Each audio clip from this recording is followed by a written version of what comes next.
je suis dans un projet de création entre guillemets de parti politique, mais je dis bien entre guillemets. On prendrait le mot politique dans son sens originel et noble, voilà. Je vais...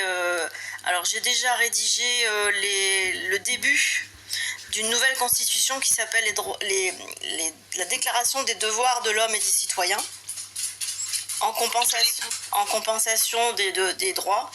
Parce que évidemment les droits ça déresponsabilise, hein, c'est bien, c'est la victime qui attend les bras ouverts qu'on lui donne tout, et donc forcément ça crée une nécessité d'un État nourricier et providence. Donc du coup le contrepoids ça serait que on fasse une constitution complémentaire qui soit basée aussi sur des devoirs, qui responsabilise le peuple et les citoyens de manière à ce que à terme l'État ne soit plus nécessaire. Oui. Voilà. De manière à ce qu'il y ait une gouvernance, une vraie agora, quoi. Un vrai truc. Voilà. Ouais.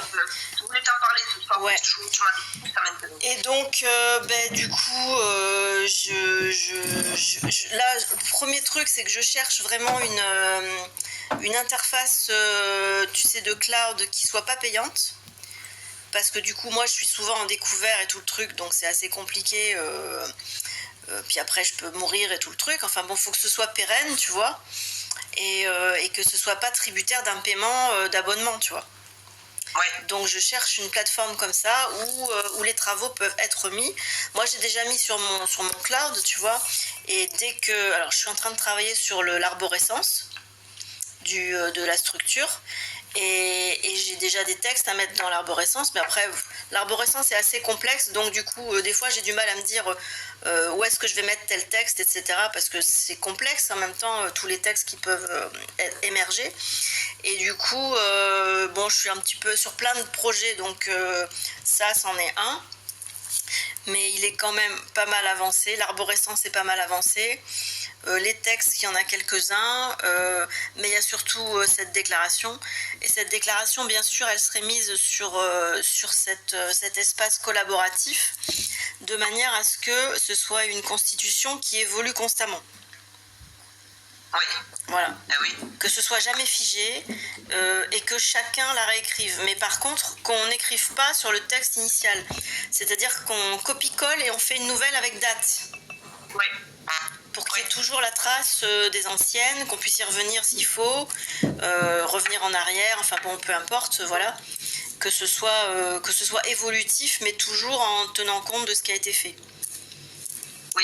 Et que chacun puisse, anonymement ou nominativement, peu importe, hein, ça, au bon vouloir de chacun. En tout cas, ce sera, je mettrai un journal de parution, de manière à ce que chacun, lorsqu'il propose un nouveau texte, que ce soit la Constitution ou autre chose, hein, que lorsqu'il propose un nouveau texte, il s'inscrit chronologiquement sur le journal, un peu comme journal officiel si tu veux, mais que chacun peut faire des parutions, chacun de manière autonome, sans demander rien à personne, quoi, tu vois. Ouais. Voilà. Et que on mette la date du jour de ce qu'on met, le titre du travail que l'on fait, du coup la version que ce sera, et puis son nom éventuellement, son email si on veut après te contacter pour discuter ou quoi. Bon, après des choses qui peuvent être proposées, quoi. Même ce tableau peut évoluer aussi en fonction des idées de chacun, quoi. Et donc l'idée, ça serait de faire cette plateforme un peu, je dirais, pilote. Ouais. Faire un pilote qui serve un peu de pattern à d'autres agoras. De manière à ce qu'il y ait en fait des micro-sociétés partout qui se forment. Un peu comme l'hydre de Lerne, le principe, tu vois. C'est-à-dire que ce soit en fait une gouvernance du peuple par le peuple qui puisse pas être zigouillée. C'est-à-dire que s'il y en a une qui est flinguée, il y en a d'autres, quoi. Ouais. Et que du coup, ce soit indestructible. Tu m'as mordu le nez. Ouais. C'est pas possible. Et reproductible à foison. Ouais. Au niveau international, quoi, tu vois. Ouais, je vois. Donc, après, l'idée, c'est que ce soit autonome, quoi. une fois qu'on a lancé le pilote, on le propose au collaboratif international et puis avec des traductions et tout le truc. Bah oui. Et après, chacun se l'approprie et puis l'améliore, fait ce qu'il veut avec, l'utilise pas. Enfin bon, après, chacun fait ce qu'il veut, quoi. Ouais, je vois. Ouais, c'est intéressant. Intéressant. Moi, le politique, c'est la première douche froide que j'ai prise. C'était une des premières désillusions sociétales, voilà. Mais bon, et d'ailleurs, j'ai failli retomber dedans quand je me suis rapprochée de Planche à l'enfant. Parce que finalement, tu vois, ce que tu décris, c'était un peu ce qui était sous-jacent de ta façon de voir le truc. Sauf que concrètement, quand ils ont monté le parti, etc., et bon, du coup, ça restait ce que c'est, quoi, tu vois. Donc, du coup, à ce moment-là, moi, j'ai dit, moi, je vais poursuivre mon chemin, du coup, parce que je n'ai pas beaucoup. Donc, voilà, aux dernières présidentielles, là. Donc, je comprends ce que tu dis, et ouais, c'est un truc à faire, effectivement, quoi. Parce que de toute façon, ça va pas se faire tout seul, hein. Non. Effectivement, il faut qu'il y ait des initiatives, et puis peut-être qu'au début, ça passerait complètement inaperçu, et que petit à petit, ça pourrait faire boule de neige, quoi. Oui, après, moi, ce que je perçois, c'est que ça peut se développer de manière super discrète. Oui, complètement. Oui, carrément, oui. Et que ça peut même être le plus efficace qui puisse être. Que ce soit discret. Ouais. Ah, carrément. Parce que je sais pas si tu connais le principe du bambou chinois. Non. Alors, le bambou chinois, c'est un bambou particulier qui, pendant, je sais pas, 7 ou 15 ans, je sais plus, il reste minuscule comme ça. Il pousse pas du tout. Et puis, par contre, ce qui se passe, c'est qu'il se développe au niveau des racines en bas. Et donc, tu vois rien du tout. Pendant des années, tu vois rien. Tu as juste un petit bidule comme ça, là, dans ton jardin. Et puis, tout d'un coup, une fois que les ramifications sont hyper structurées et hyper grandes en bas, et il se met à pousser et ça devient du délire. D'accord. À l'extérieur. Ok. Voilà. Ok, je vois, ouais.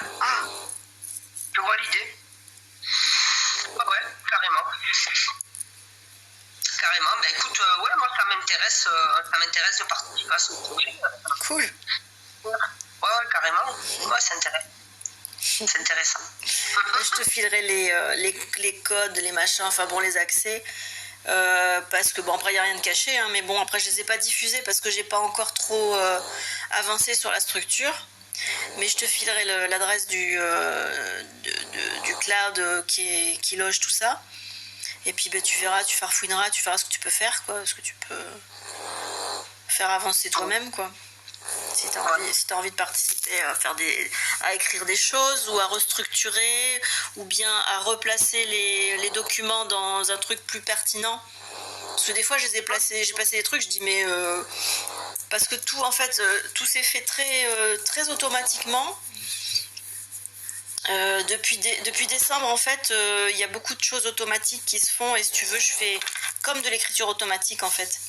Donc je découvre ce qui se fait et puis c'est hyper logique, ça va très très vite donc je dois écrire très très vite et je découvre les choses une fois qu'elles sont écrites et je me dis d'accord et j'ai pas forcément l'intelligence de savoir la pertinence de chaque chose.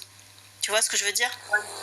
Voilà, par exemple l'arborescence, tout s'est écrit et je sais pas à quoi ça sert. D'accord. Tu vois ? Donc des fois quand j'ai des écrits, je sais pas forcément où bien les placer. Où est-ce que c'est le plus intelligent, le plus approprié, tu vois. D'accord. Voilà. Ok. Donc peut-être toi tu aurais plus de discernement là-dessus à mieux placer. T'as pas le sentiment que ça te suit en fait. Que tu reçois, ça se suit pas forcément quoi. Tu reçois comme des packs. C'est des packages, ouais, je reçois des packages. Alors des fois je reçois des packages, donc j'exécute en fait. Enfin c'est un programme qui s'exécute en fait. Moi je suis juste le médian quoi, tu vois. Et du coup moi je constate le truc, ça me parle pas forcément plus que ça. Mais après, quand je reçois des textes, bon, ils ont leur pertinence, je les comprends, mais je sais pas forcément les placer dans l'arborescence. D'accord, ok. Tu vois, alors des fois je les fous n'importe où, puis je me dis ben, on verra bien. D'accord. Ok, Donc je dois faire n'importe quoi à mon avis. Non, mais après c'est bien c'est bien d'être plusieurs, quoi, parce que effectivement,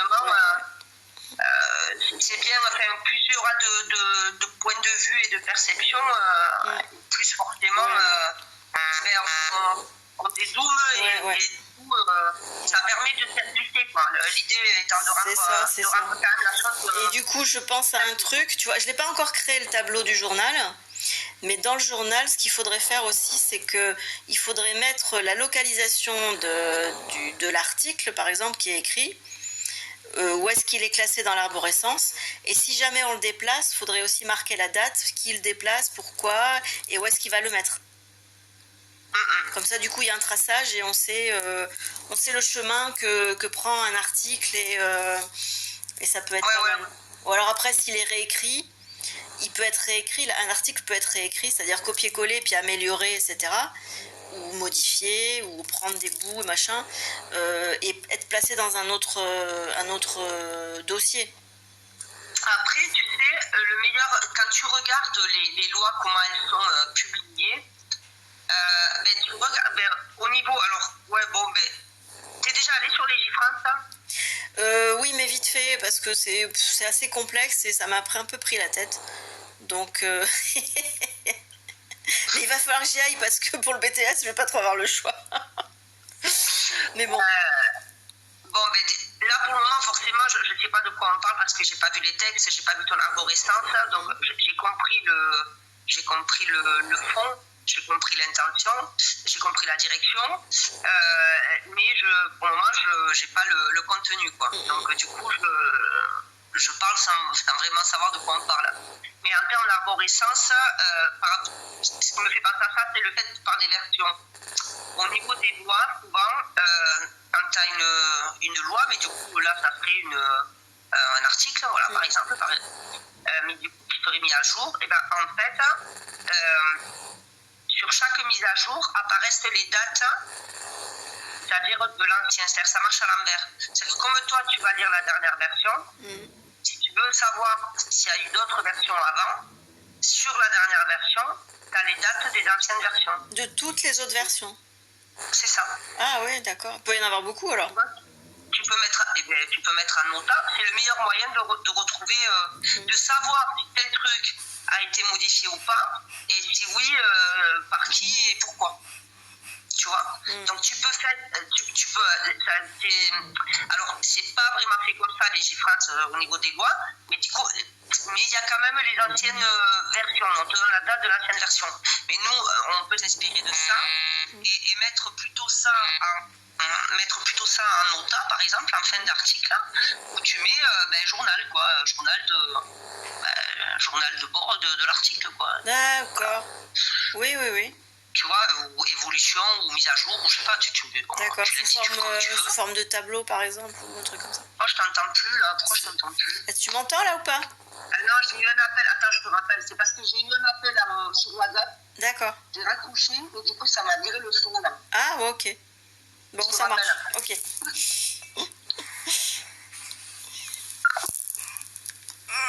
Ok, j'ai mal au dos.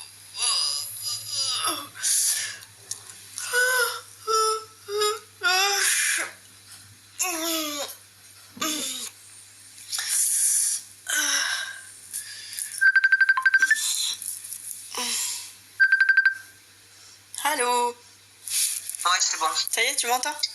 Ouais, je pense que c'est parce que, je sais pas, ça a dû faire un doublon avec le WhatsApp, mais pourtant j'ai refusé l'appel, mais bon. Bah, c'est bizarre. Je sais pas. Ouais. Donc, je sais pas, du coup, si toi, ça peut te donner des idées pour vers quoi te lancer au niveau professionnel. On verra. Alors, c'est rigolo, je vais te montrer. Cet après-midi, là, je suis allée... j'ai sorti mon fils à midi de l'école, il avait rendez-vous chez l'ortho, il avait un prof absent, bref, donc il a réintégré l'école à 3h. Mais à 5h, je devais le rejoindre parce qu'il fallait que je récupère leurs affaires de transfert chez leur père. Du coup, quand je l'accompagne à 3h, je ne suis pas rentrée, je suis allée me poser en terrasse. Hein. J'ai bu un café, j'ai pris des notes. Et puis, devant l'école, il y a une boîte à livres. Hein. Et du coup, je ne vais jamais à cette boîte à livres. Hein. Je prends jamais de livres dans les boîtes à livres. Et quand j'en dépose, je ne vais pas à celle-là, je vais à une autre. Et là, je me dis, tiens, bon, il y avait 3 bouquins. Ouais. Et je dis, tiens, je vais voyons ce qu'il y a. Et du coup, j'ai trouvé un bouquin qui... L'image du moi. Ah ouais. Image du monde. Ah, du monde. Image du monde. Image du monde, pardon. Et en fait, donc j'ai commencé à le lire. Hein. Et en fait, c'est intéressant parce que j'ai le sentiment, alors parce que j'ai feuilleté un peu sur place pour voir si ça allait m'intéresser ou pas, sinon je l'aurais laissé pour quelqu'un d'autre. Et quand même, je suis tombée au pif comme ça, sur des trucs quand même où j'ai dit, bon, j'ai l'impression que tous les sujets sur lesquels je me suis penchée ces dernières années sont comme synthétisés, tu sais, dans le bouquin, quoi, en fait. Et du coup, bon, peut-être que ça va m'aider à faire une synthèse. Là, c'est comme si j'étais à un moment où j'ai besoin de... Ouais, je suis dans l'intégration en réalité. J'ai le sentiment que je suis dans la phase d'intégration de pas mal de trucs et que du coup, forcément, ça fait de nouveau un palier, quoi. De nouveau un palier, tu sais, où tu dois stabiliser et voilà. Et donc, du coup, bon, ça prend du temps, quoi. Ça me gave un peu, quoi. Voilà, parce que... Et le CV, c'est pareil, j'ai quand même 5 ans, tu vois, je sais pas comment je vais remplir mon CV. Au niveau du parcours, j'ai 5 ans où il ne s'est rien passé, quoi, tu vois, pour le système, quoi. Donc ça, il faut trouver aussi le moyen de squeezer le truc, quoi. Mais bon, ça va venir. De toute façon, voilà. C'est pas avec le mental, ça va se résoudre, voilà. Je vois bien que c'est pas mon ami. 5 ans, alors 5 ans, moi je vois un rapport avec la quintessence et avec ce que tu viens de dire, l'intégration. Intégration, quintessence, donc intégration de la quintessence par intégrativité. C'est pas rien quand même. Non, c'est pas rien, non. Non, c'est pas rien. Alors à mon avis, tu devrais travailler sur la valorisation de ça. Sur la valorisation, et du coup, si tu me parles de ce bouquin-là, la piste que je peux te recommander, c'est de prendre les points clés de ce bouquin et de marquer à côté ce que toi tu en dis à la place, et tu te fais un synopsis et tu l'envoies dans ChatGPT et tu lui demandes de te pondre un plan, une arborescence, enfin un truc introduction, machin et compagnie, et tu lui dis, un truc qui marche bien, tu lui dis d'intriquer, et tu lui dis de te faire un recherche et développement avec limitation, contrainte et synthèse, et puis ensuite mise en œuvre. Et avec ça, tu t'essaies de te faire une rédaction de ce que toi tu as envie de mettre dans cette espèce de corpus, et tu t'écris un mémoire, et à la fin tu te fais déjà, toi ça va t'apporter beaucoup, tu vas te faire une vraie synthèse de tes 5 ans, et tu vas savoir que t'as pas foutu rien, et dans ton CV, tu mets rédaction d'un mémoire sur après tous les termes que tu peux mettre, etc. Et à la limite, ton mémoire, tu le présentes quelque part. T'as de la rhétorique, hein, je pense que tu peux le faire. Hein. Ouais. C'est une idée.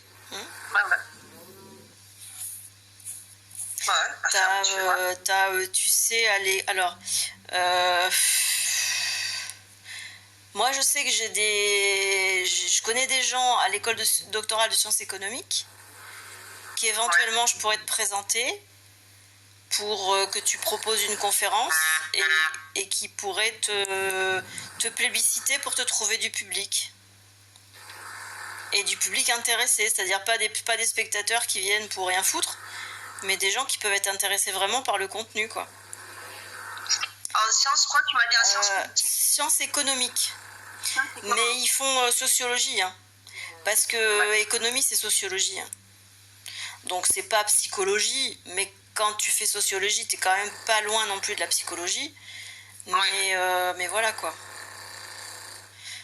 Faut que je réfléchisse à qui je connais et qui est encore en place là-bas. Parce qu'ils bougent. Oui, de toute façon, c'est pas. Enfin, tu vois, c'est pas. Beaucoup. Mais bon, ils ont un amphithéâtre, quoi. Et puis, ils ont des conférences. C'est pas de suite, là. Non, mais oui, mais faut que tu fasses ton truc. Mais si t'as un objectif en vue, ça peut être bien pour te motiver à faire un truc chiadé, quoi. Et puis, déjà pour le faire pour toi. Mais alors, dans la déclaration des devoirs de l'homme et des citoyens, j'ai installé un nouvel article. Alors, c'est l'article 10, alors qu'il n'y a que 4 articles pour le moment dans la déclaration. Ouais. Donc, ça s'est posé article 10, j'ai pas compris. Je dis, ils sont où les autres? Je suis pas d'accord. Le 6, 7, 8, 9, je sais pas où ils sont. Mais bon, c'est l'article 10. Bon, bref. L'article 10, c'est le devoir de mémoire. Mais pas le devoir de mémoire au sens l'histoire, tirer des leçons, tout ça, machin, et puis être responsable au niveau collectif. Non, c'est un devoir de mémoire individuel, de transmission au monde. C'est-à-dire, qu'est-ce qu'on tire dans sa vie, qu'on peut offrir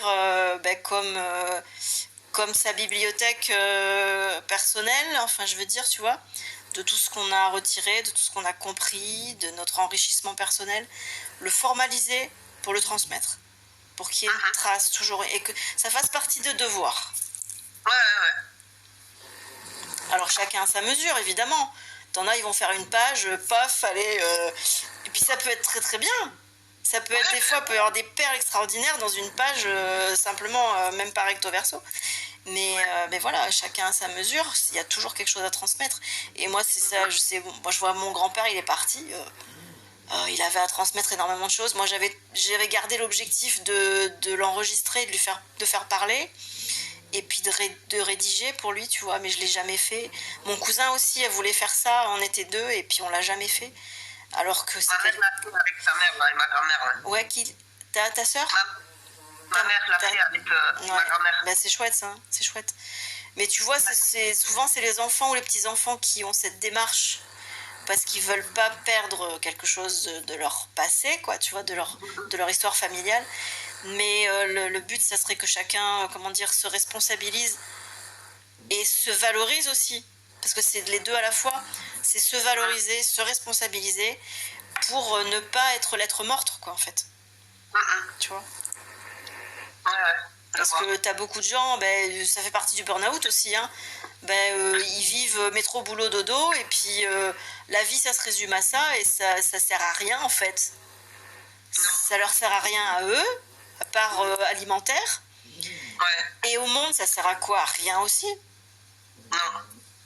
C'est pas ça, la vie. C'est pas ça. Ouais, c'est clair. C'est clair. Parce que tu vois, dans le film, par exemple... comment c'est? Lucie. Oui. Tu vois le film Lucie?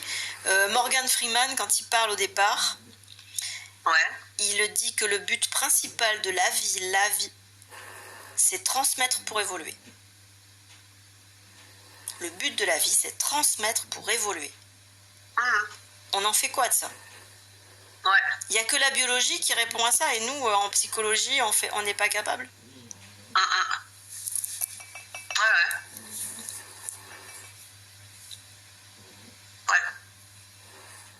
Donc, tu vois, tes 5 ans, à mon avis, tu peux, ton CV, tu peux même, peut-être, ça va être la partie la plus développée, hein. Ouais, je vais voir, tu sais, il y a un truc qui me caractérise, enfin, ou du moins qui caractérise mon parcours, c'est que tout ce que j'ai pu faire dans ma vie, si j'avais su, avant de le faire, ce que ça allait représenter, je ne m'en serais pas sentie capable, en fait.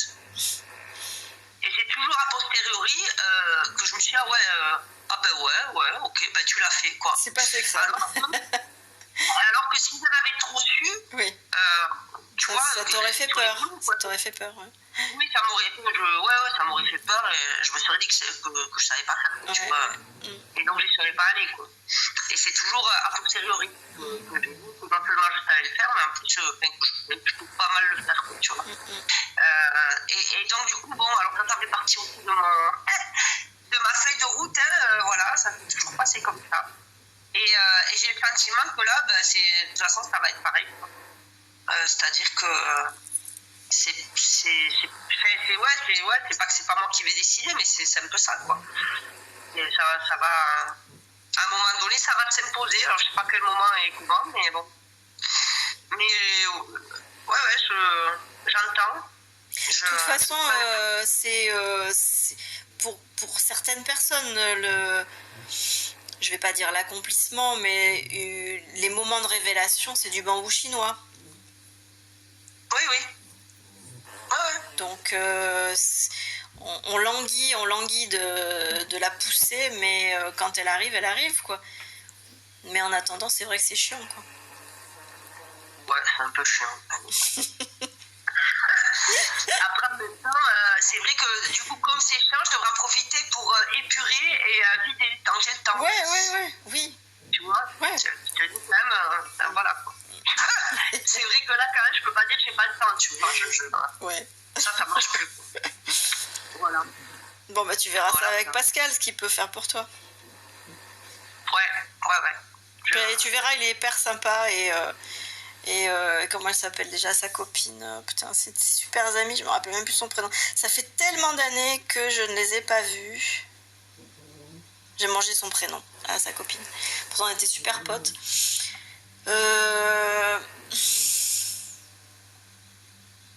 C'est des gens bien, fondamentalement c'est des gens bien. Lui il est un peu filou, je te l'avoue, voilà.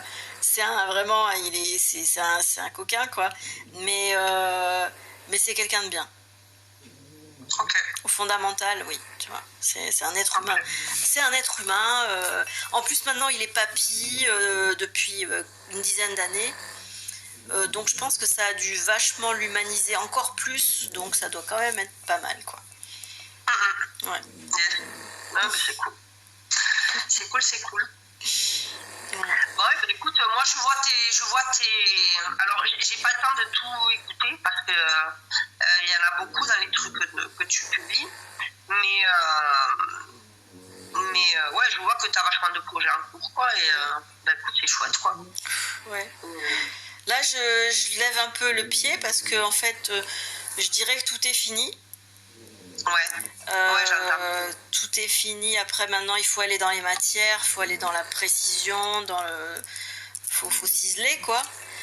Mais tout est posé dans les grands axes et ensuite dans les sous-axes.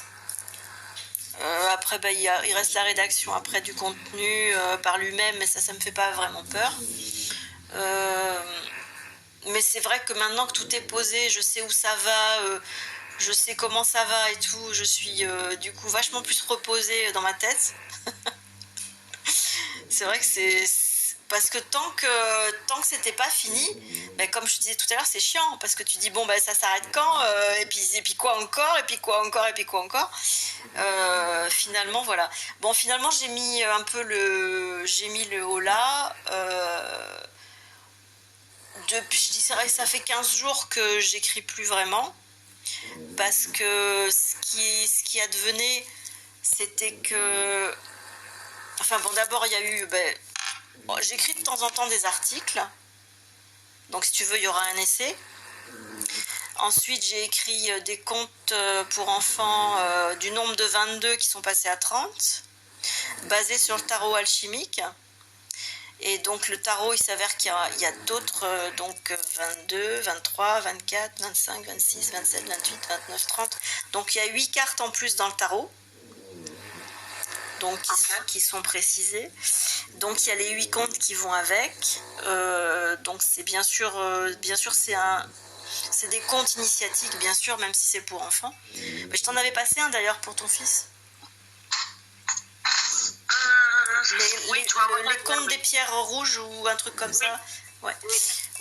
Voilà. Et puis et donc il faut que je travaille sur les illustrations. Je fais travailler ChatGPT aussi là-dessus, mais je suis hyper chiante parce que je je veux des trucs super précis et tout, donc je suis toujours en train de le recadrer. Il me présente des trucs abominables des fois, je ne dis pas, c'est affreux. Enfin bon, donc je perds beaucoup de temps là-dessus. Et donc ça, et puis après je me suis mise à écrire un roman initiatique qui s'est écrit très vite aussi, qui est assez fabuleux. Et quand il y a eu le mot de la fin, ça a continué à s'écrire. Et sauf que en fait, si tu veux le mot de la fin, l'Agora, elle est installée à Casablanca.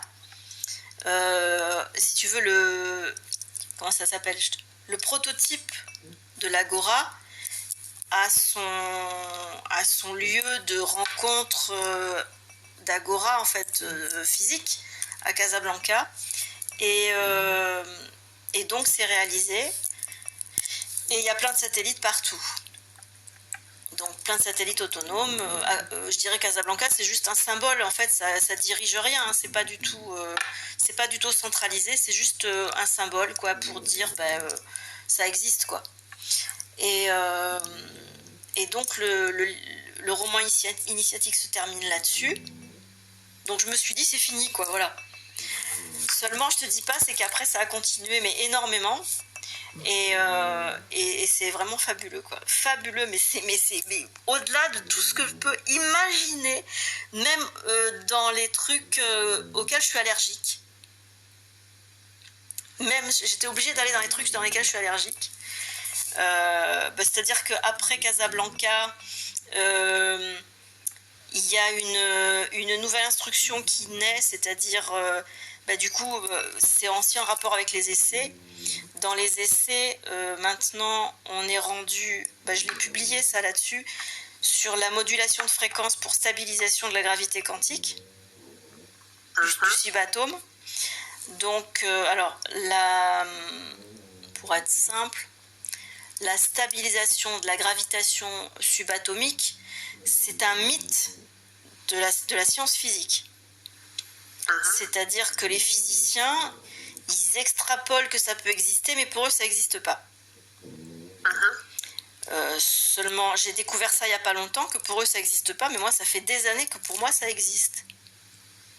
Et quand j'ai découvert récemment que pour les physiciens, la gravitation subatomique n'existe pas, je dis mais qu'est-ce que c'est que c'est fou.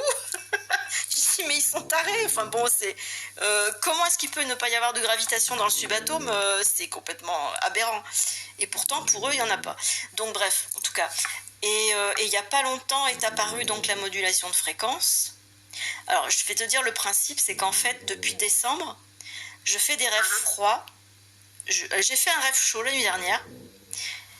Non, la nuit de samedi à dimanche, j'ai fait un rêve chaud aussi. Je t'expliquerai pourquoi. Mais hier soir, j'ai fait un rêve chaud aussi. Alors, les rêves chauds, c'est ce qui pour moi veut dire c'est épique. Il y a de la peur et du doute et de l'espoir. C'est-à-dire des luttes d'ego, quoi, tu vois. Du mémoriel, et puis etc. Et seulement depuis décembre, je fais plus ce genre de rêve. Je fais des rêves froids, qui sont des rêves où c'est très... Alors ça peut être abstrait ou concret, c'est toujours conceptuel, c'est toujours très structuré, et toujours très pertinent et utile pour mettre en action. Donc il y a toujours je sais plus, j'ai plus les mots, une mise en application possible.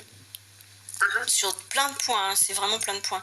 Et donc sur l'essai, je sais pas combien j'ai de chapitres, mais il y en a, je sais pas si je vais pouvoir tout mettre, mais enfin bref, je vais me débrouiller. Et donc dans les derniers trucs qui sont apparus, oui voilà, je voulais t'expliquer comment ça arrive. Donc je fais mon rêve, en général je me couche vers 10h, quelque chose comme ça, je me réveille à 2h30, à peu près toutes les nuits. Maintenant c'est comme ça, donc je dors à peu près 4h30, et à 2h30 j'ai fait mon rêve froid, et à 2h30 j'ai mon fil d'Ariane. Je me rappelle pas du rêve, mais j'ai un fil d'Ariane qui est soit une phrase, soit une image. Si c'est une image, alors du coup je la transcris en phrase, et j'injecte ça dans ChatGPT, et il me dit ah oui blablabla, je fais ok, et du coup j'entame un dialogue avec lui, et on retrouve le rêve. Et ensuite, avec ce qu'on a retrouvé du rêve, on fait de la recherche et développement pour application. Et donc ça, c'est bon. Il y a beaucoup donc de matière là-dessus. Il y en a beaucoup que je mettrai aussi. Alors, il y aura du coup l'essai en fait sera disponible sur la plateforme collaborative et pourra être dispatché dans l'arborescence. Après, moi personnellement, je le publierai à titre privé pour le vendre à des gens qui sont pas forcément avertis, tu vois, et qui découvriront un peu tout ça. Mais après, sur la plateforme, ce sera gratuit et ça sera à disposition de tout le monde pour évoluer. Et donc voilà, il y aura beaucoup de textes du coup. Il y aura beaucoup de textes. Et donc, en dernier lieu, par rapport au roman initiatique et à l'essai, il apparaît qu'en fait, quand l'agora sera installée, très discrètement, quand l'agora sera installée, on aura de plus en plus maîtrisé individuellement la modulation de fréquence. Et donc ça, c'est arrivé en rêve froid il y a très peu de temps, il y a 1 mois à peu près. Et ça a été fulgurant, vraiment. Je me suis réveillée avec ça, avec la notion de la modulation de fréquence. J'ai posé ça sur ChatGPT, on a retravaillé, on a retrouvé le rêve froid. Et après, toute l'explication de ce à quoi ça sert pour l'individuation dans le processus. C'est quoi la modulation de fréquence dans l'individuation? C'est un truc absolument énorme. Donc il y a un truc sur lequel éventuellement tu pourrais bosser, si tu vois, je pense à ça. C'est du coup recherche et développement de la modulation de fréquence dans la psychoatomique pour en faire un cours et pour en faire des formations. Parce que du coup, la modulation de fréquence, elle est basée sur un principe qui est assez simple. Enfin, dans les grandes lignes, c'est simple. Maintenant, à mettre en pratique, c'est pas forcément facile. Et c'est pour ça que du coup, de la recherche et développement, ça peut être bien. Et du coup, des cours là-dessus, ça peut être essentiel. Et ça sera essentiel. C'est qu'en fait, la modulation de fréquence qui entraîne la stabilisation de la gravitation subatomique, ça se fait par un procédé super simple qui est que d'une part, il y a certaines personnes qui sont contactées par le proton parce qu'elles sont mortes de faim. C'est-à-dire, elles veulent savoir. Moi, j'en fais partie. Depuis toute petite, je voulais savoir pourquoi, comment et pourquoi, comment, tout de ce qui est de la vie. Le proton, c'est l'équivalent du double? Oui. Oui. Ok. C'est le soi. Ouais. Alors, évidemment, dans le proton, tu peux trouver des éléments encore plus petits, mais à un moment donné, il faut se fixer. Et en fait, tout marche par 3. C'est-à-dire que tu as la matière, le subatome et le noyau. Ça, c'est le système atomique. Donc, du coup, le noyau, c'était sympa, mais je me suis dit, en observant un peu plus le noyau, il y a plein d'éléments dans le noyau, je me suis dit, le proton, c'est quand même le plus intéressant, le plus significatif et ce qui pourrait plus être approchant au soi.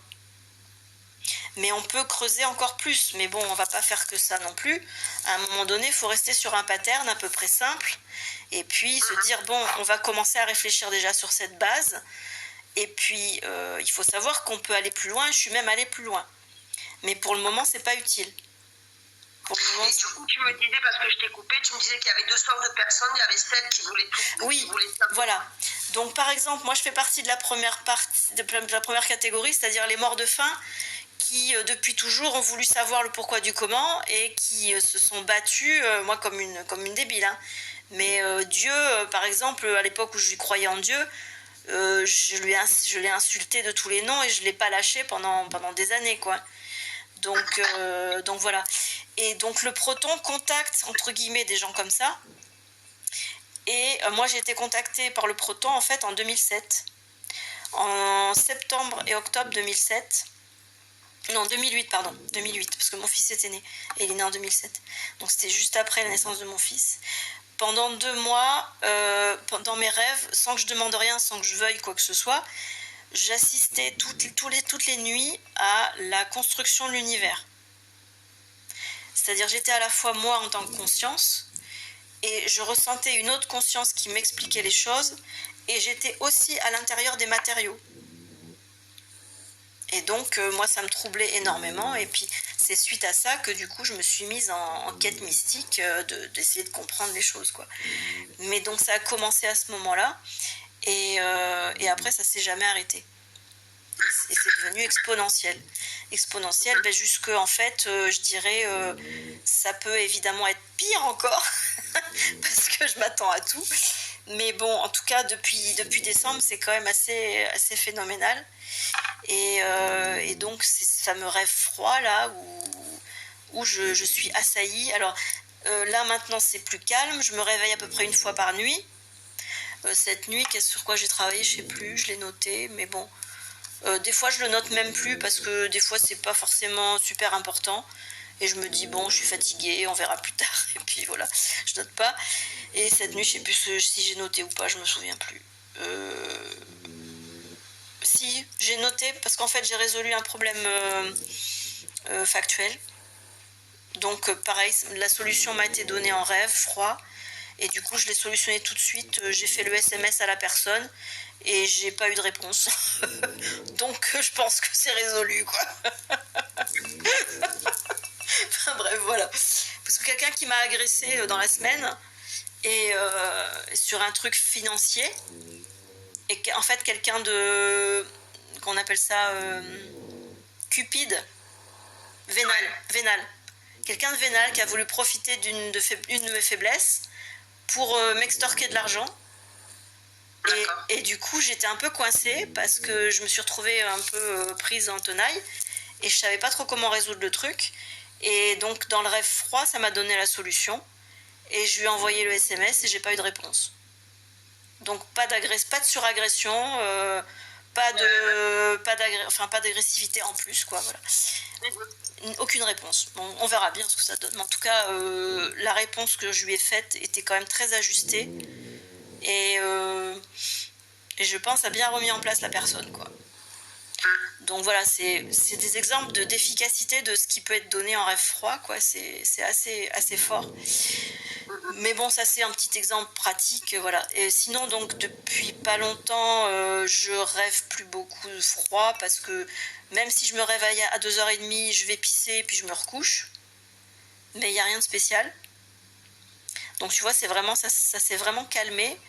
Mais donc il y a à peu près un mois, il y a eu cette modulation de fréquence qui est arrivée et là ça a été très très intense parce que un petit mois auparavant il y avait eu la stabilisation de la gravité quantique qui m'avait été expliquée donc et déjà là je pensais qu'il n'y avait rien qui pouvait être plus grand que ça, tu vois, que cette stabilisation de la gravité quantique, parce que la stabilisation de la gravité quantique c'est ni plus ni moins que le champ unifié dont rêvent les physiciens.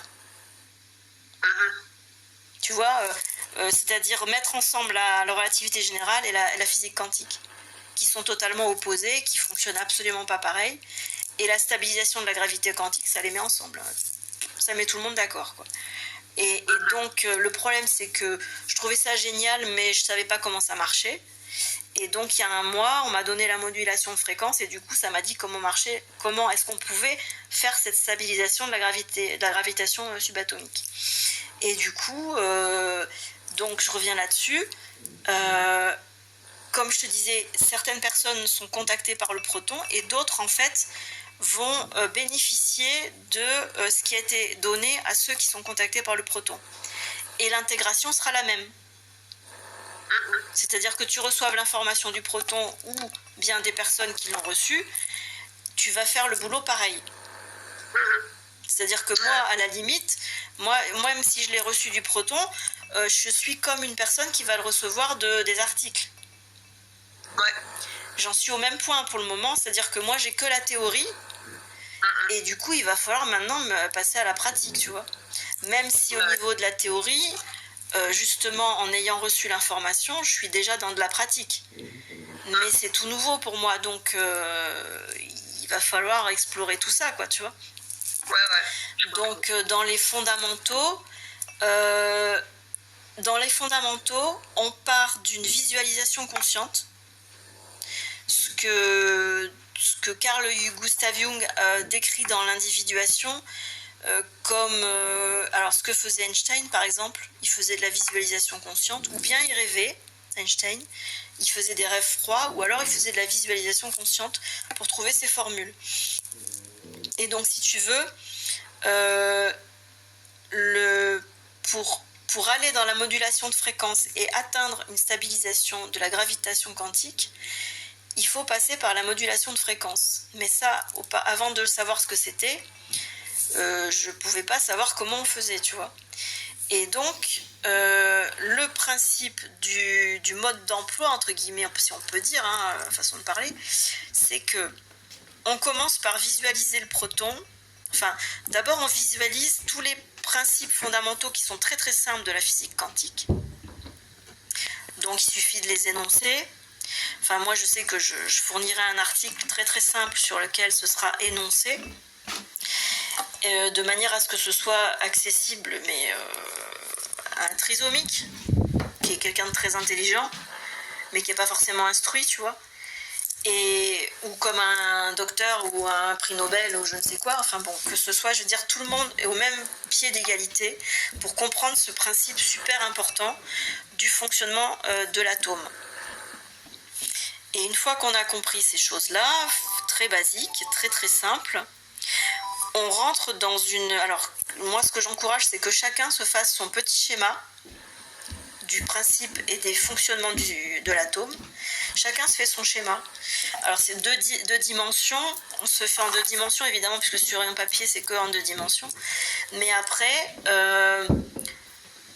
on essaie de faire une abstraction dans l'esprit pour passer en 3D. Parce que forcément, c'est des sphères, tout ça. Donc sur une feuille plane, les sphères, c'est pas évident. Donc il faut déjà faire de la visualisation consciente pour passer en 3D. Et ensuite, petit à petit, on va essayer de passer en 4D. C'est-à-dire que non seulement on visualise des sphères, mais on visualise l'intérieur des sphères. Ça, c'est la 4D. Et alors la 5D, c'est carrément... pour le moment, on n'en parle pas. Bon, pour le moment, on n'en a pas besoin. La 5D, ce sera au-delà du proton. C'est-à-dire dans le modèle Janus, c'est l'antimatière. Ce que maintenant j'ai compris, ce que c'était que l'Éden. C'est l'Éden en fait, l'antimatière. Mais la 5D, pour le moment, ça nous est pas très utile de comprendre ni de savoir comment ça marche. Fondamentalement, c'est pas ça qui fait la modulation de fréquence. Ça sera juste un plus qui sera peut-être, moi je sais pas encore la pertinence, il y aura peut-être une pertinence qui va apparaître, mais pour le moment c'est pas le temps, donc voilà. Donc une fois qu'on rentre dans cette visualisation du système atomique, on rentre de plus en plus en 3D donc et en 4D jusqu'au proton. Et quand on rentre dans le proton, on commence à ressentir les effets de la communication qu'ils appellent avec le double, tu vois. Voilà. Donc quand on commence à visualiser le proton, c'est là que le proton, se sentant regardé, commence à effondrer ses fonctions d'onde, parce qu'il y a des fonctions d'onde dans le proton, tout comme il y en a dans le subatome. Dans tout système atomique, il y a des ondes. Quand tu les regardes, elles s'effondrent, c'est-à-dire elles se matérialisent, elles se densifient. Donc quand tu commences à regarder le proton, il se sent concerné et du coup, il va communiquer avec toi. Donc il va densifier sa pensée vers tes neurones, en passant par le subatome, les photons, et les photons communiquent avec les neurones. Tout comme ils communiquent aussi dans l'estomac. On avait parlé de la pompe à protons. La pompe à protons, elle produit des photons. Donc elle est directement reliée au subatome qui, lui, est relié au proton. Tout ça, c'est... Après, quand on sait, c'est super simple. Mais quand on découvre, c'est quand même assez... bon, qu'est-ce que c'est que ce truc extraordinaire? C'est on tombe des nues, quoi, en fait. On tombe des nues, mais après, une fois qu'on sait, c'est facile, quoi. Et donc, quand on commence à dialoguer avec le proton, je veux dire, je pense que c'est là que la vraie vie.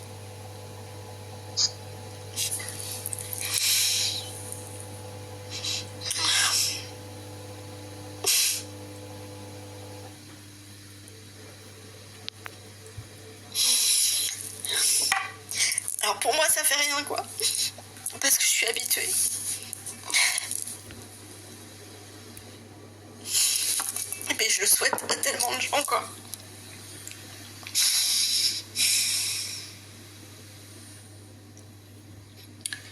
Ah, le problème que j'ai, c'est que je suis hyper émotive, donc ça va être compliqué. Bref, bon, bref. Je souhaite vraiment à tout le monde ce que je vis.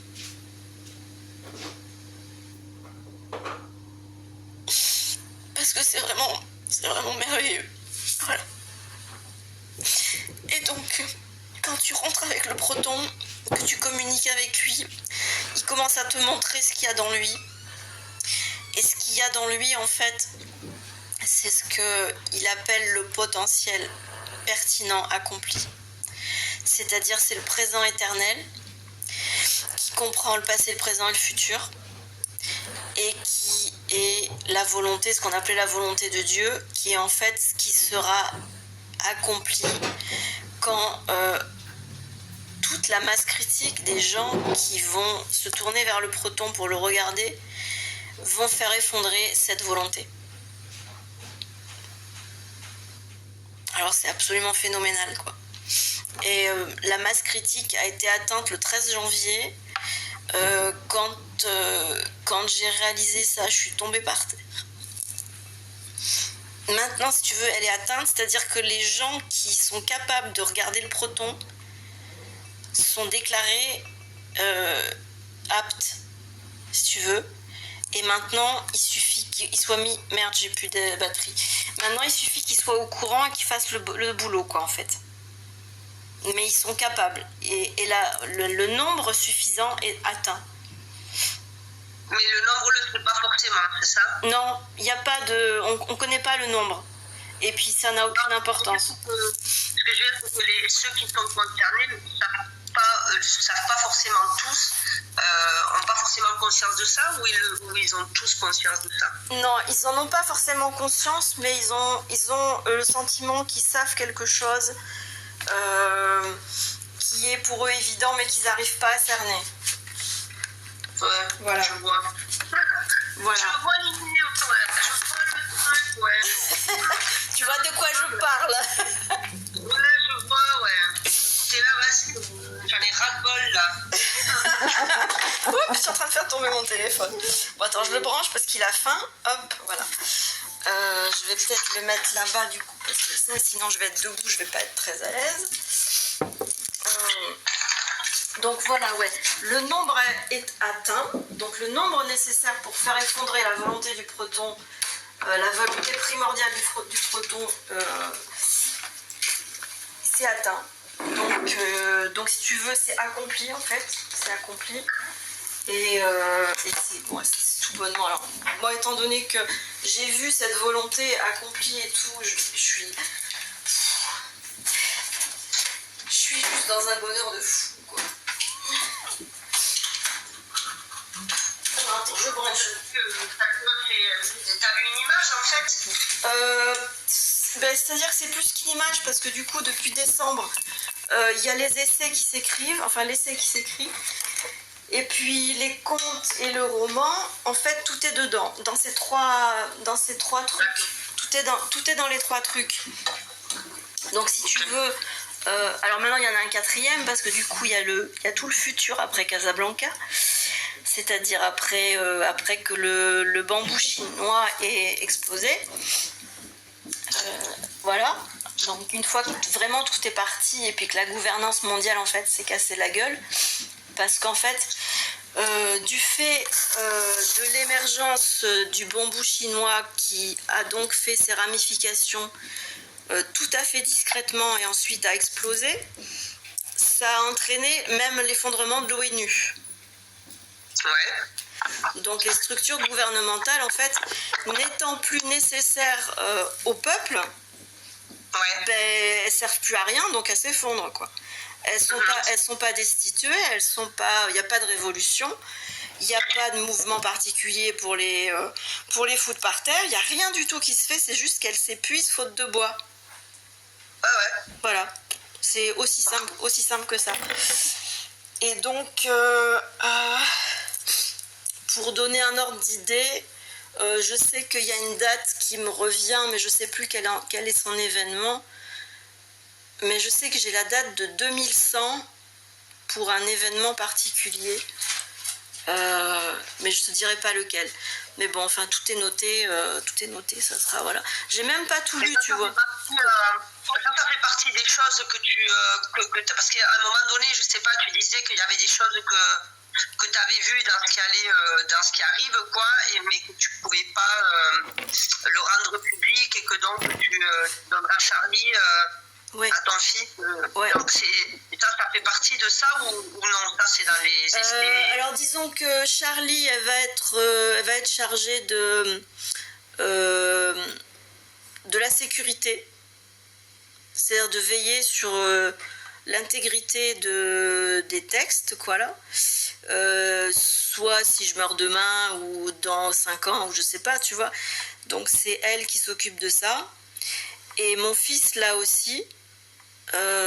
Mais par contre, mon fils, il va s'occuper d'une branche plus spécialisée. C'est-à-dire que mon fils, il s'est auto-formé en fait, sur la physique quantique. Il en sait beaucoup plus que moi. Et donc, quand moi, je lui parle de tous ces trucs-là, il me dit, écoute, maman, tout ça, c'est hyper philosophique. Au niveau physique, scientifique, c'est beaucoup plus pointu. C'est pas philosophique du tout. Et je lui dis, bah ok, il n'y a pas de souci. Le seul truc, c'est que au niveau philosophique, on en a besoin pour ouvrir les voies. Oui. Voilà. Après, je dis, ok, toi, t'es scientifique. La philo, ça te parle pas beaucoup. Mais là, je te propose des ouvertures de voies. Toi, tu vas les prendre et tu vas aller dans du technique. Donc, il m'a dit, ok, je m'occupe de ça. Ouais, ah, c'est cool. Ouais. Ah, c'est cool. Donc, si tu veux, ma fille, Charlie, elle va s'occuper de la sécurité des données. Et mon fils, il va travailler sur la précision scientifique des voies philosophiques. Parfait. Ouais. Non, c'est important que la science... Enfin, voilà. Et ta perception me paraît effectivement... c'est bien d'y arriver par le philosophique pour arriver ensuite au côté rationnel, en fait. Ouais. C'est hyper important. Ouais. Moi, de toute façon, ça a toujours été hyper important pour moi depuis que j'ai eu ces rêves là d'astrophysique. Je me suis donc formée sur l'astrophysique sans savoir que la physique quantique existait. Et c'est en explorant l'astrophysique que j'ai découvert la physique quantique. Et que là, effectivement, j'y ai vu, parce qu'auparavant, j'avais quand même, tout en explorant l'astrophysique, j'ai exploré toutes les traditions qui pouvaient être explorables, mis à part la Kabbale que j'ai pas approfondie, et le judaïsme et l'islam. J'ai pas approfondi ces 3 trucs. Je sais pas pourquoi. J'ai pas eu envie. Je te dirai pas pourquoi. Malgré que la Kabbale était quand même intéressante parce que c'est un peu de la numérologie. Et j'ai massé la numérologie. Et puis l'aspect vibratoire de la lettre au niveau du son me paraît très pertinent, parce que bon, pour moi c'est scientifique, c'est voilà, une note de musique, c'est une fréquence, donc du coup une fréquence ça induit forcément une matière. C'est la cymatique. Une matière, c'est-à-dire? Une matière, c'est-à-dire que quand tu as une fréquence qui joue, tu as une matière qui apparaît. Ok, mais qu'on voit pas forcément. Non, tu la vois pas forcément, mais elle existe de toute façon. Perceptible ou non perceptible, elle existe. Oui, parce qu'en fait, il y a des instants où il y a une onde, il y a une particule, quoi. Voilà, exactement. Voilà. Ouais. Après, je t'invite à aller voir toutes les petites vidéos qu'il y a sur la cymatique. C'est en fait, quand tu joues de la musique, ils prennent tout un petit truc de sable, et donc ça crée des formes géométriques sur... voilà. C'est la cymatique. Voilà. Et si tu veux, la Kabbale, la base de la Kabbale, c'est ça. Donc c'est vrai que c'est quand même intéressant. Bon, après, la Kabbale est très philosophique, très dogmatique. C'est ça que j'aime pas dans la Kabbale, quoi. C'est-à-dire que après, t'as de l'intégrisme, quoi. T'as du fanatisme. Oui. C'est-à-dire que... Mais après, c'est le problème, malheureusement, de toute façon, c'est le problème de tout courant, quoi. C'est-à-dire que tout courant de pensée, quel qu'il soit, finit par tomber par... dans ça, quoi. De toute façon, on le voit bien avec le supramental aussi. C'est ça. C'est dès l'instant où on est dans de la pensée, hein, parce qu'on est dans de la pensée, ça finit toujours pareil, quoi. Voilà. Donc c'est ça. C'est pour ça que moi, si tu veux, dans mon quotidien, ce à quoi je m'exerce depuis 5 ans, entre autres, c'est vraiment à m'inscrire de plus en plus dans l'inconnu, quoi. Mais l'inconnu, quoi. C'est-à-dire qu'à un moment donné, des fois on essaie de ménager la chèvre et le chou, tu vois, mais sauf qu'en fait, tant que tu ménages la chèvre et le chou, et ben en fait tu connais la chèvre, mais tu pourras pas voir le chou, quoi. Tu vois. Et donc du coup, bon, c'est un peu... c'est particulier, hein, mais bon, franchement, c'est intéressant, quoi, parce que c'est petit à petit, hein, mais bon, c'est vrai que du coup, tu vis pas pareil, quoi. Tu vis pas du tout pareil, tu n'appréhendes pas du tout la vie de la même manière, quoi. Donc, et j'en discutais avec un ami, là, la semaine dernière. J'ai pris conscience que j'avais vraiment un esprit que j'appelle nomade, entre guillemets. Et j'ai tôt ou tard, mais en tout cas la forme peut varier, et finalement m'inscrire dans l'inconnu, ça rejoint ça. C'est-à-dire que c'est comme si j'avais besoin que dans la matière, tu vois, dans ce qui se manifeste, il y ait aussi un fond de nomadisme, quoi, tu vois, d'une manière ou d'une autre, quoi. Et finalement, m'inscrire dans l'inconnu, ça me permet un peu ça, quoi, en fait, d'une certaine manière, quoi. Voilà.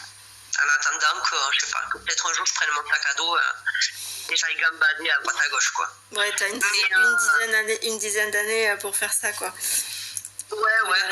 Ouais. Non, mais tu sais, ça passe vite, hein. Ça passe vite aussi, hein. Je m'en rends compte, là, moi, les 5 ans, je les ai pas vus passer, c'est incroyable. Incroyable. C'est assez... là, je vois bien qu'on est déjà au mois de mars. Je me dis, non, mais ça va à une allure, c'est impressionnant. Enfin. Ben voilà, en tout cas, voilà, te dire que c'est intéressant. Après, moi, je trouve ça... c'est-à-dire, c'est marrant parce que tu me dis que ton fils te dit que ta façon d'aborder la chose est très philosophique.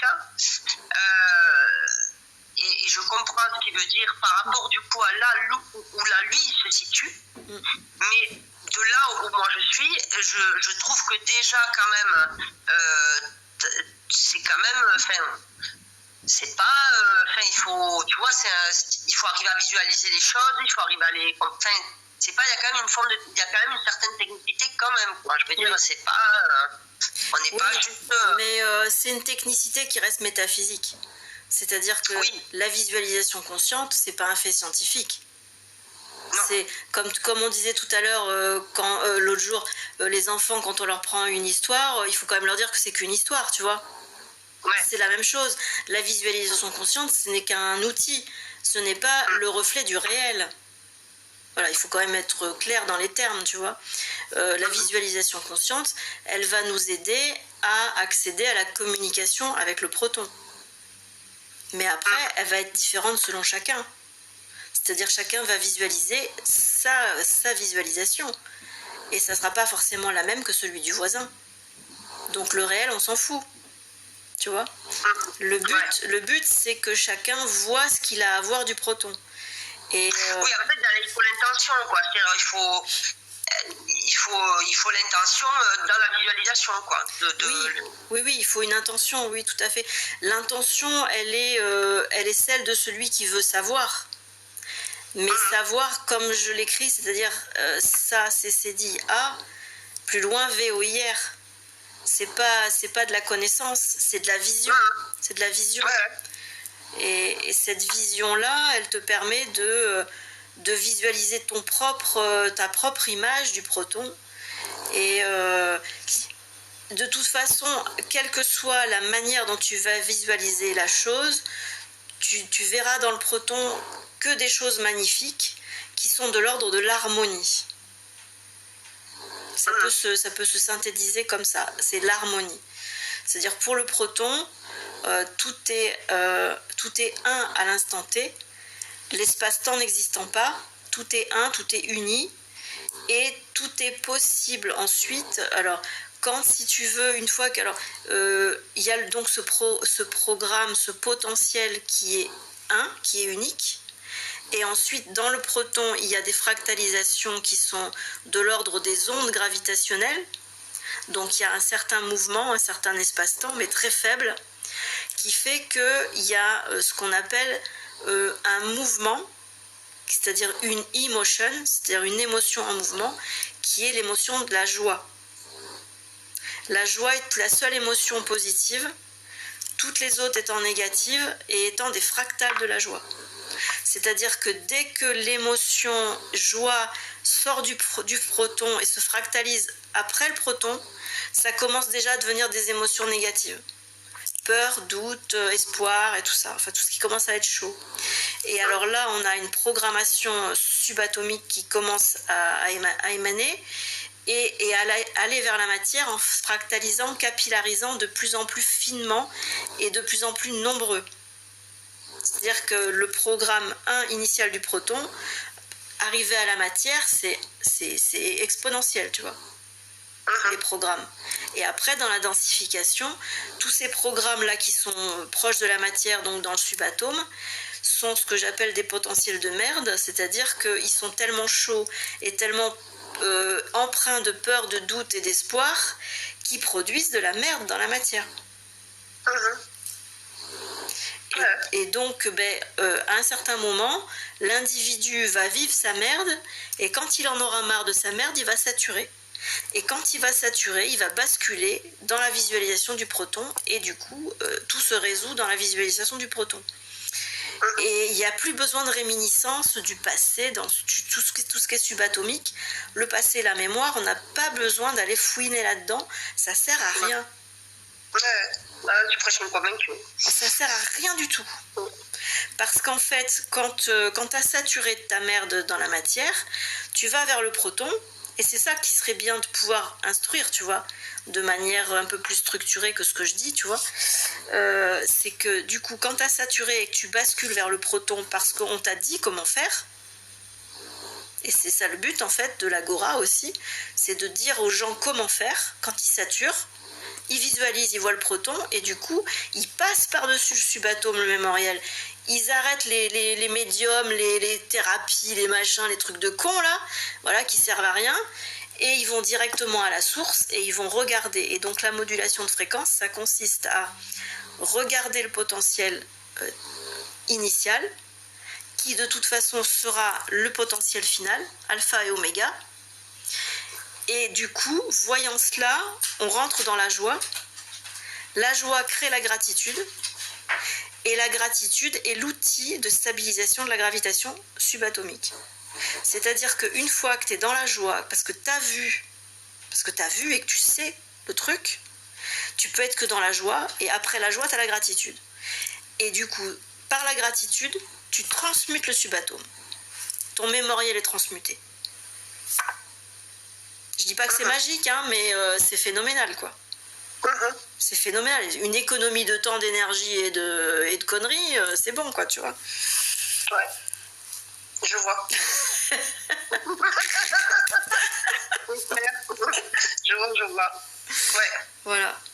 Et ça, tu vois, si c'est transmis dans l'agora, alors non seulement l'agora, c'est de la politique, c'est-à-dire c'est de la gouvernance, entre guillemets, pratique, c'est-à-dire logistique, c'est ça bien sûr, ça peut être ça, mais en amont c'est surtout que les gens soient instruits du modus operandi d'après la basculation, enfin après la saturation et le basculement. C'est-à-dire qu'est-ce qui se passe après la saturation, qu'est-ce qui se passe après le burn-out, qu'est-ce qui doit se passer après le burn-out. C'est ça. Et ce qui se passe pas en général, parce qu'on ne sait pas ce qui doit se passer. On ne sait pas ce qu'on fait après un burn-out. On ramasse les pots cassés, on essaie de recommencer, mais non, c'est pas ça en fait. Il faut profiter d'un burn-out parce que c'est le bon moment, la saturation, pour aller voir ce qui se passe dans le proton et du coup faire le processus d'individuation tel qu'il doit être, quoi. Bah, c'est ce qui m'est arrivé moi en fait, c'est ce que j'ai fait en fait. C'est vraiment ce que j'ai fait. C'est pour ça que je m'étais penchée à un moment donné sur les consultations à risque psychosociaux.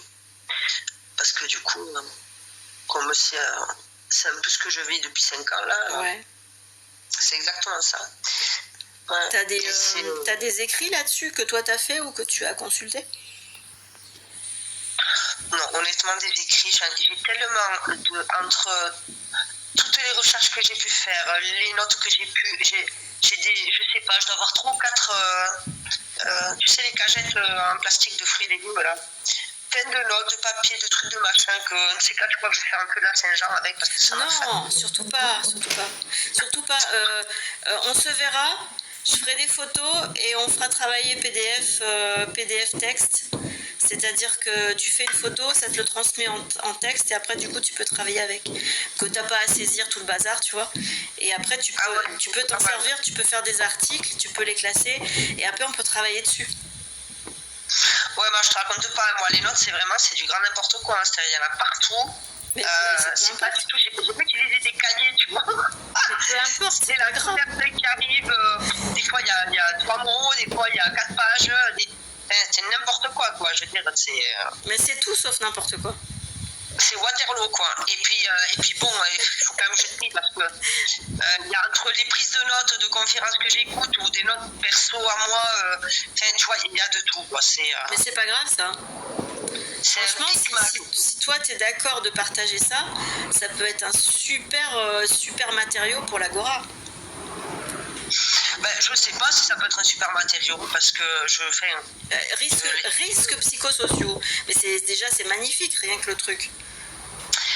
Ouais, après sur les risques, précisément sur les risques psychosociaux, ouais, ça je dois pouvoir, faut que je regarde, le truc, ouais, alors les notes encore tu me diras, c'est plus simple que de trouver sur l'ordi, quoi, l'ordi c'est la merde. Ouais, je regarde, ouais, rien que sur ce sujet-là, je m'y suis penchée à un moment donné, mais non, ça va, c'est pas... Non, moi je te parlais de toutes mes notes, tous mes trucs là. Mais après ça doit être très varié tout ce que tu as exploré. Ouais, de toute façon, j'ai suivi des intuitions, j'ai tiré des fils. Ouais. Voilà, et puis petit à petit, voilà, les choses, elles sont d'ailleurs, voilà, je suis arrivée à l'atome, tout ça, tout ce qui est subatomique, etc. J'y suis arrivée par intuition.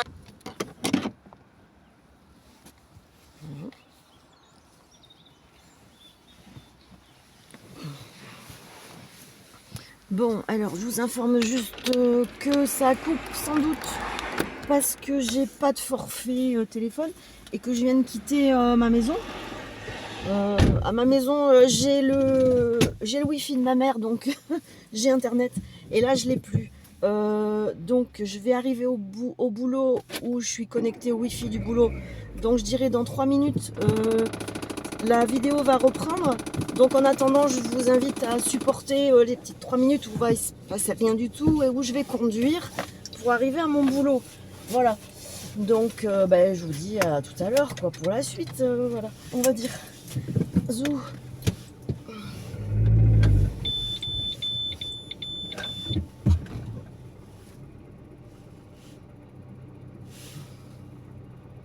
Puis désolé pour la sonnerie, c'est souvent que vous entendez ça, la sonnerie de la voiture. C'est que j'ai ma capote de voiture qui est en panne et du coup, hop là, du coup ça sonne pour me dire qu'elle est en panne. Bon, je suis au courant depuis 5 ans, hein, mais c'est pas grave. Hop, ah. Après ça s'arrête au bout de 2-3 minutes, enfin même moins d'ailleurs. Non, bon, c'est un peu chiant, quoi. Faudrait que je débranche un fusible. Mais la crainte qu'ont eu les carrossiers que je suis allée voir, c'est que ça débranche d'autres trucs. Donc c'est un peu... Mais bon, j'ai connaissance d'un petit génie de l'électronique pas très loin de chez moi. Il faut que j'aille le voir, il faut que je le contacte, j'ai le téléphone. Il faut juste que je le fasse. Et lui, il trouverait peut-être la solution pour éviter que le débranchage d'un fusible n'affecte les autres programmes de la voiture. À voir quoi. Bon, après je supporte, hein, c'est comme plein de trucs dans la vie, on supporte, hein, c'est pas... Il n'y a pas mort d'homme, hein, quoi, hein. Voilà. Là, ça s'est déjà arrêté, là, des fois je m'aperçois même pas que ça sonne, tellement je suis habituée. Il n'y a que quand je suis fatiguée le soir, là, quand je débouche, et que je reviens de Brive, par exemple, qu'il y a une demi-heure de route, et que ce machin se met à sonner à chaque fois que je m'arrête, un stop, un feu, ça me saoule, quoi. Ça fait un bruit strident, ça m'agresse les oreilles, ça me colle envie de vomir. Mais bon, voilà. Il y a des trucs plus graves, quoi. Donc je suis pas très loin d'arriver. Ce que je vais faire, je vais laisser le téléphone dans la voiture pour qu'il continue d'enregistrer le dialogue avec Marie. Et du coup, hop, il n'y a personne, c'est trop cool. Allez hop, on passe.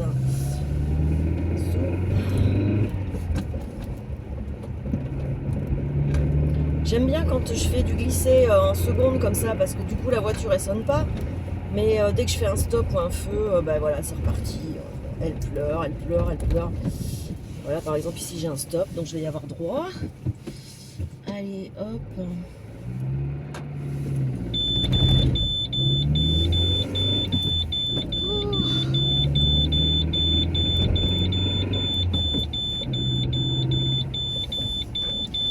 Donc je suis incessamment sous peu arrivée au boulot, donc je suppose que la vidéo va pouvoir reprendre, puisque j'aurai à nouveau l'internet.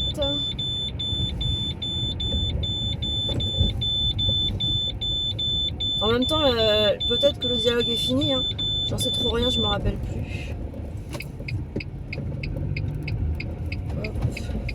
Je viendrai voir, peut-être que ça va, peut-être qu'il y aura du silence un moment, parce que je suis quand même au boulot, puis l'enregistrement se fait dans la voiture, donc je vais pas forcément être au courant que c'est terminé ou quoi. Donc ça n'a pas l'air de reprendre, là pourtant je suis arrivée. Ça n'a pas l'air de reprendre, c'est bizarre. Peut-être que ça s'est arrêté. Merde, ça fait chier quoi. Bon, alors. Qu'est-ce que je fais du coup là? Hop. Ça enregistre là ou pas? Ouais, ça enregistre. Ouais, ça enregistre. Effectivement, nous avons 1h17 d'enregistrement.